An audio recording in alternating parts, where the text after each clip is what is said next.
सभापती महोदय, 4 दिवसापूर्वी मी एक हक्कभंग नोटीस आपल्याला दिली होती आणि आता आपण मला हा हक्कभंग मांडण्यास अनुमती दिली त्याबद्दल आपलं मी आभार मानतो।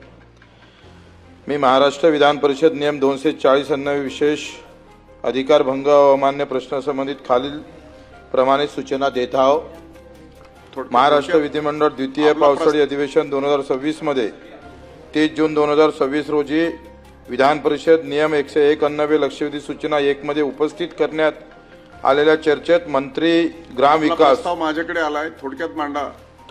तपासून त्याच्यात निर्देश। मी अजिबात चुकीचं उत्तर देत नाही। मी वारंवार सांगत होतो का आपण चुकीचं उत्तर देत आहे, तरी मंत्री महोदय चुकीचं उत्तर देऊन या सभागृहाची दिशाभूल करत आहे।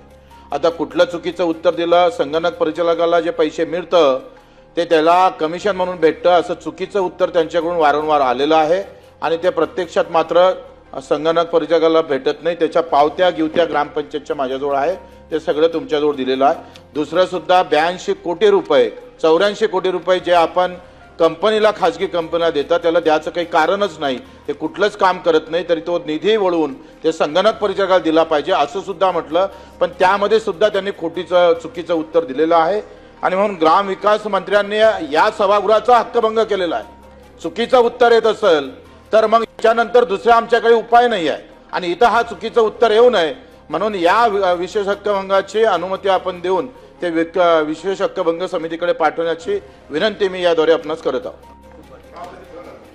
बिल विधेयक त्यांचा प्रस्ताव माझ्याकडे आलेला आहे आणि तो प्रस्ताव मी त्यांना खुलासा मागितलाय। खुलाशाच्या अंती त्याच्यावरती अंतिम निर्णय घेईल आणि खुलाशाच्या अंतिम निर्णय आल्याच्या नंतर मी त्याच्याकडे तपासून घेतो आहे, त्याच्यानंतर त्याचा निर्णय होईल।